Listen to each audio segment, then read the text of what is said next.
Hi friends, நம்ம polity 10th ஸ்டாண்டர்ட்ல வந்துட்டு செகண்ட் லெசன் நடுவண் அரசு பார்க்கலாம். நடுவண் அரசு இது எந்த பார்ட்ல பகுதியில் வருது அப்படின்னு பார்த்தோம்னா பகுதி 5. பகுதி 5ல பார்த்தோம் அப்படின்னா இந்த நடுவண் அரசு 52 முதல் 78 வரைக்கும் இருக்கு. அதுக்கப்புறம் வந்து சட்டமன்றம் நீதித்துறை போயிடும். சரியா? ஸோ 52ல இருந்து 78 வரைக்கும் இருக்கிற இந்த நடுவண் அரசு பார்த்தோம் அப்படின்னா இந்திய நாட்டோட ஒரு உயர்ந்த அரசாங்க அமைப்பு தான் இந்த நடுவண் அரசு. இதோட ஹெட் குவார்டர்ஸ் தலைமையகம் எங்க இருக்கு அப்படின்னு பார்த்தோம் அப்படின்னா புதுடில்லியில இருக்கு. இதோட பகுதி நம்ம ஆல்ரெடி பார்த்தோம் 5, 52ல இருந்து 78 வரையிலான சட்டப்பிரிவுகளை வந்து கொண்டு இருக்குது.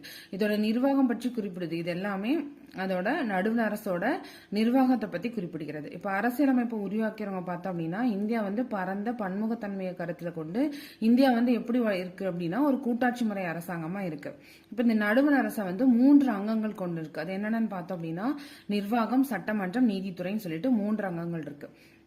இப்ப நிர்வாகம் எடுத்துட்டோம்னா அதுதான் நடுவண் அரசு 52 முதல் 78 வரைக்கும் இருக்கு. இப்ப இந்த நிர்வாகத்துல யாரு வருவா? முதல்ல இந்திய குடியரசுத் தலைவர், ஃபர்ஸ்ட் சிட்டிசன் ஆஃப் இந்தியா, அவர் வருவார். அதுக்கப்புறம் வைஸ் பிரசிடென்ட், துணை குடியரசுத் தலைவர், அதுக்கப்புறம் பிரைம் மினிஸ்டர், அப்புறம் அவரோட கேபினெட்ல இருக்கிற அமைச்சர்கள் குழு, இதெல்லாம் நிர்வாகத்துக்குள்ள வந்துடும். அதுக்கடுத்தது பார்த்தோம் அப்படின்னா சட்டமன்றம் எடுத்துட்டோம் அப்படின்னா அந்த சட்டமன்றம் வந்து 79ல இருந்து 123 வரைக்கும் வரும்.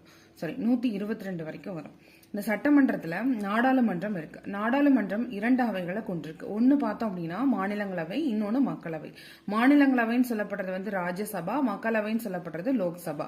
இந்த ராஜ்யசபாவோட உறுப்பினர்களோட எண்ணிக்கை பார்த்தோம் அப்படின்னா 250. இந்த 250 உறுப்பினர்கள்ல 238 உறுப்பினர்கள் வந்து இந்தியால மாநில சட்டமன்றங்களால எலெக்ஷன் மெத்தட்ல தேர்ந்தெடுக்கப்பட்டவங்க. 12 உறுப்பினர்கள் வந்து குடியரசுத் தலைவரால் நியமனம் செய்யப்படுறவங்க.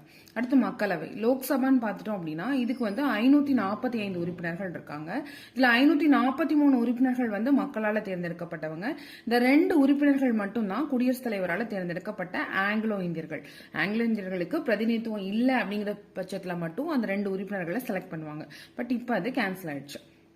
அடுத்தது பார்த்தோம் அப்படின்னா நீதித்துறைன்னு பார்த்தோம் அப்படின்னா 124ல இருந்து 147, சட்டமன்றம் 79ல இருந்து 122, இந்த இடையில இருக்க 123 அப்படிங்கிறது என்ன அப்படின்னா குடியரசுத் தலைவரோட அவசர நிலை பத்தி அதாவது சட்டங்கள் போடுறத பத்தி சொல்றதா 123.